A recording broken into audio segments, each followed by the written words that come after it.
풀쌤의 거꾸로 한국사 시즌 3 그 76번째 시간입니다. 이 시간에는 1960년대 70년대 한국의 고도 경제성장기의 빛과 그림자, 경제성장의 빛과 그림자라는 주제로 이 시기에 이루어졌던 경제성장의 내용, 그리고 그럴 수 있었던 까닭은 무엇인지 살펴보도록 하고요. 이 과정에서 나타났던 문제점, 그림자가 되겠죠. 고도의 경제 성장을 이룰 수 있었던 게 빛이라면, 거기에 대한 문제점은 그림자가 될 텐데요. 이 그림자는 무엇이고 이를 극복하기 위한 노력은 어떤 것이 있는지 이해하는 시간이 되겠습니다. 본문으로 들어가 볼까요? 5.16 군사정변으로 권력을 잡은 박정희 군사정권, 민간 정부로 이제 군복을 벗었고 다시 이제 정권을 잡았습니다만, 박정희 정부는 자신들이 이렇게 군사정변을 일으킬 수밖에 없었던 정당성, 그 정당성이라는 것은 결국 백성들을, 국민들을 먹고 살 수 있게, 지긋지긋한 가난으로부터 벗어날 수 있게 해주겠다. 이걸 통해서 자신들의 정당성을 확보하고자 했습니다. 그래서 경제를 살려야겠다. 경제 제일주의를 표방합니다. 이전 2공화국 장면 내각에서부터 추진해왔던 경제개발 계획을 보완해서 경제개발계획 5개년 계획을 수립해서 발표합니다. 1962년부터 시작돼서 1971년에 끝나게 되는 1, 2차 경제개발 5개년 계획을 통해서 고도의 성장을 이루게 되죠. 수출을 경제 성장의 주요 동력으로 삼는 성장 우선주의 정책을 펼칩니다. 수출을 키우려고 하면, 수출 산업을 육성하려고 하면 필요한 게 뭘까요? 최소한의 공장을 만들 수 있는 돈이 있어야 될 거 아닙니까? 외국 자본이 있어야 됩니다. 당시 자본이 없었던 한국은 서독에 차관을 빌려오죠. 서독뿐만 아니라 여러 나라에서부터 차관을 빌려옵니다만, 서독의 경우에 특이한 게 이때 독일 사람들이 별로 일하기 싫어했던, 요즘 표현대로 한다면 3D 업종 같은 거죠. 힘들고 어렵고 더럽고 막 이런 역할들, 그 나라 국민들이 좀 기피하는 직종에 우리나라 사람들을 보내주는 겁니다. 그래서 광부와 간호사를 독일에 파견해주죠. 그 대가로 이제 차관을 들여오는 겁니다. 이런 방식으로 외국 자본을 끌어들여서 이 방식까지 써가면서 정말 어렵게 외국 자본을 끌어모았다는 거죠. 요즘 표현으로 한다면 뭐라고 해야 될까요? 영혼까지 끌어모아서 외국 자본을 가지고 온 겁니다. 이렇게 해서 이제 수출 산업을 육성했고요. 당시에는 우리나라의 그 노동 집약, 노동자들, 일자리가 없어서 힘들어하는 노동자들이 많지 않습니까? 그래서 저임금이지만 사람들은 많으니까 이런 노동 집약적인 산업을 육성을 하는 거죠. 신발, 의류, 가발 산업 같은 걸 키워냅니다. 경공업이죠. 그래서 1960년대에는 경공업 중심으로 발전을 해갔던 겁니다. 세계 경제의 호황과 베트남 전쟁 특수까지 겹치면서 우리나라는 빠르게 경제 성장할 수 있었습니다. 베트남 전쟁 특수라는 게 뭐냐? 우리나라가 베트남전에 참전하면서 그 대가로 미국이 이제 한국에게 많은 혜택을 주죠. 전쟁에 필요한 물자나 이런 부분을 일부 한국에서 생산해서 수입을 해오는 거고요. 베트남으로, 그러니까 베트남 입장에서 수입이고 우린 수출하는 거죠. 그리고 여기에 파병 간 병사들이 달러로 월급을 받지 않습니까? 그런 부분들이 이제 외화벌이가 되는 거죠. 이러면서 1965년도에 1770만 달러 정도였던 베트남 수출이 1970년에는 7천만 달러로 이렇게 급성장합니다. 이렇게 자본이 모아지니까 이걸 가지고 이제 시멘트, 정유산업 등을 육성하고 SOC라고 하죠.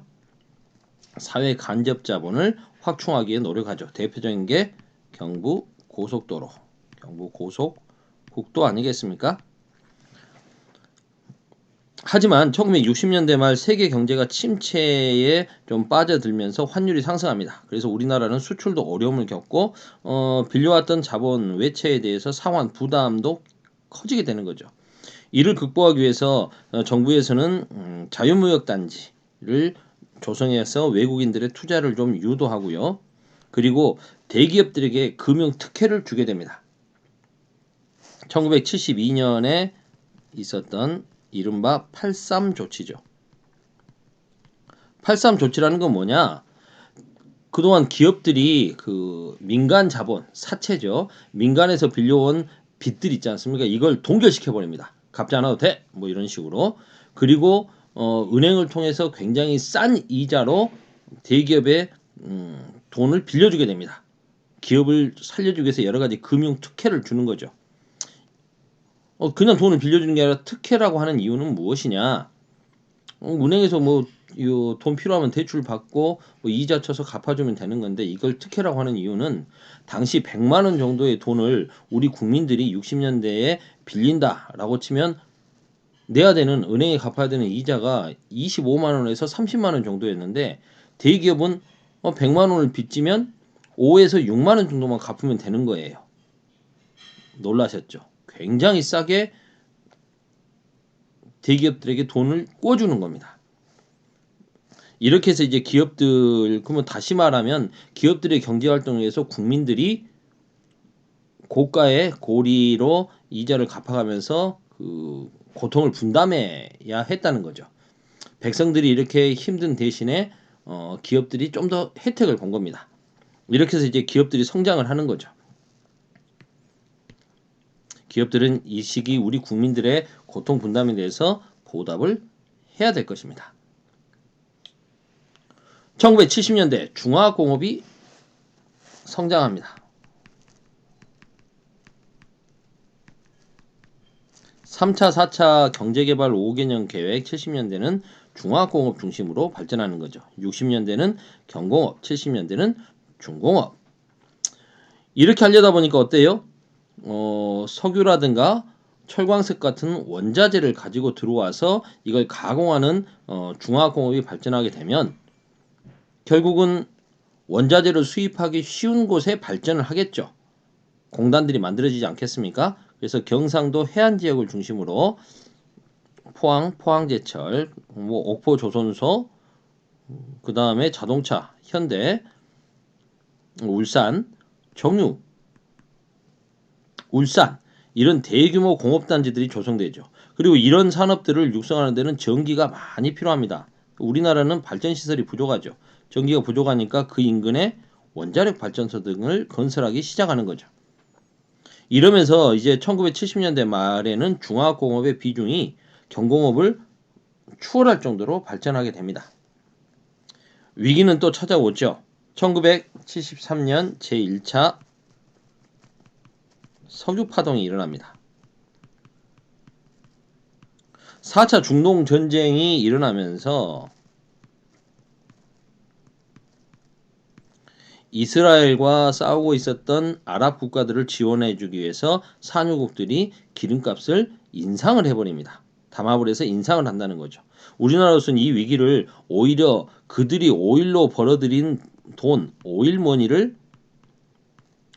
많아진 그 산유국들에 직접 진출해서 거기 이제 뭐 수로 공사를 한다거나 건물을 짓는다거나 교량을 짓는다거나 도로를 깐다거나 이런 건설업으로 중동에 진출해서 오히려 그들의 돈을 오일머니를 벌어옴으로써 위기를 극복합니다.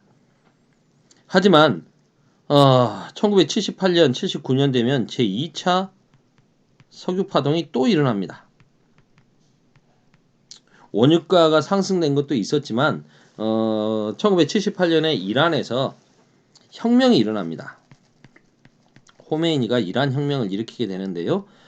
그 여파로 이란은 당시 세계 2위의 석유 수출국이었는데 석유 수출을 중단해 버리는 거죠. 석유 수출을 안 해버려요. 그럼 당연히 석유 가격이 폭등할 수밖에 없겠죠. 여기에 설상가상으로 최대 산유국인 사우디까지 석유를 감산하니까 가격이 더 뛰어버립니다. 근데 우리나라는 중화공업에 너무 과잉 중복 투자돼 있어가지고 원유라든가 원유 가격이 굉장히 비싸지고 이러면 이제 그걸 가지고 뭐 가공을 하거나 뭐 하거나 하는 게 다 힘들어지는 거예요. 석유 의존도가 높기 때문에. 그래서 중복 투자로 인해서 부담이 커졌고 물가는 폭등하게 되는 거죠. 여기에 이제 70년대 말이면 어때요? 유신 체제에 대한 정치적인 압력, 억압이 심하기 때문에 국민들의 불만은 경제적으로도 힘든데 정치적인 상황까지 이르니 더 불만이 고조될 수밖에 없었겠죠. 정부가 수출 산업을 육성하고 기업인들이 노력하고 국민들은 근면 성실하게 노력하고 부지런히 일하고 교육열도 높고 가장 결정적인 건 노동력도 싸고 이러다 보니까 우리나라는 고도 성장을 할 수 있었습니다. 그런데 문제점은 없었을까요?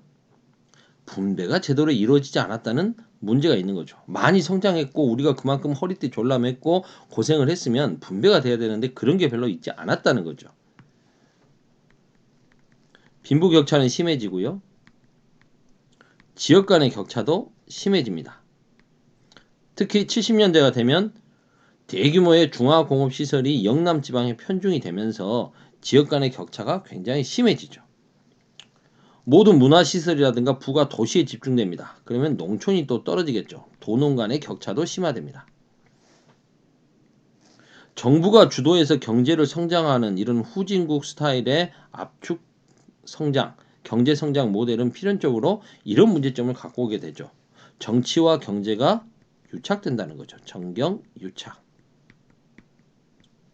건전하게 밀어주고 끌어주고 하면 모르겠지만 특정 기업에게 찍어서 지원해주고 정권에 찍힌 기업들은 도태시켜버리고 뭐 이런 과정을 겪게 되면 그 사이에서 비리가 발생하게 되는 거죠.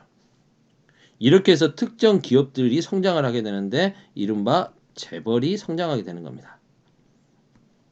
여러분들 재벌을 영어로 뭐라고 하는지 아십니까? 뭘까요? 재벌입니다. CHAEBOL 재벌.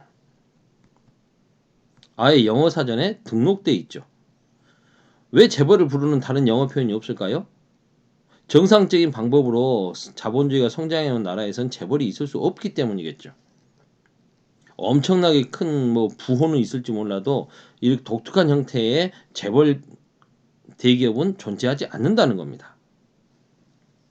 당시 4대 재벌 어딜까요?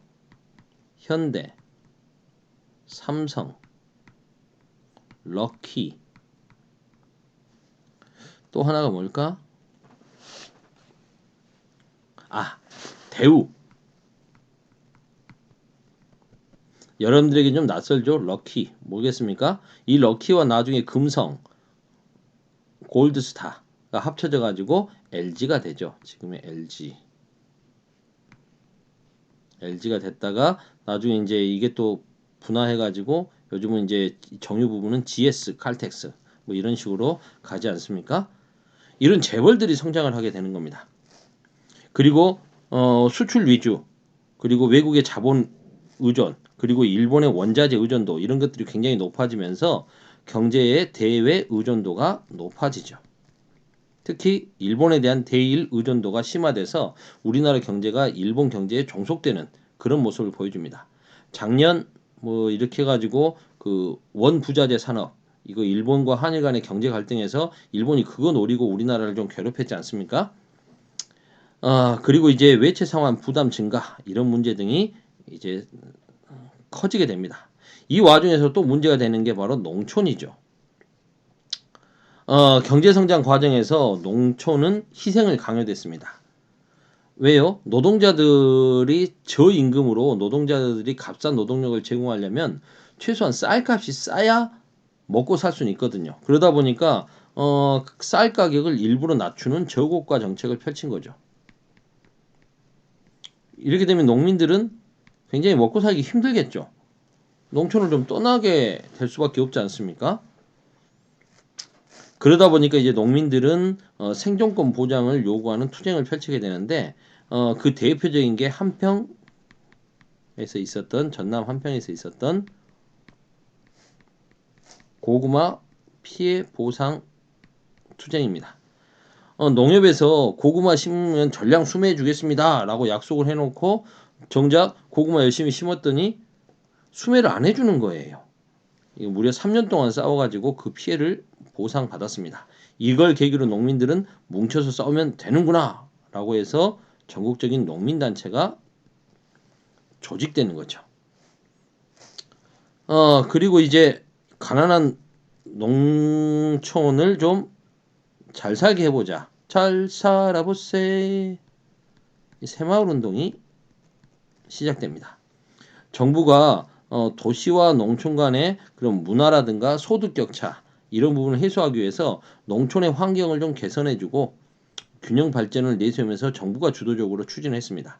근데 이게 이제 근면 자조 협동 정신을 통해서 스스로 잘 살 수 있도록 노력해라 라는 이런 정신운동으로까지 좀 도시로 확대되면서 국민 정신운동으로 변화되죠.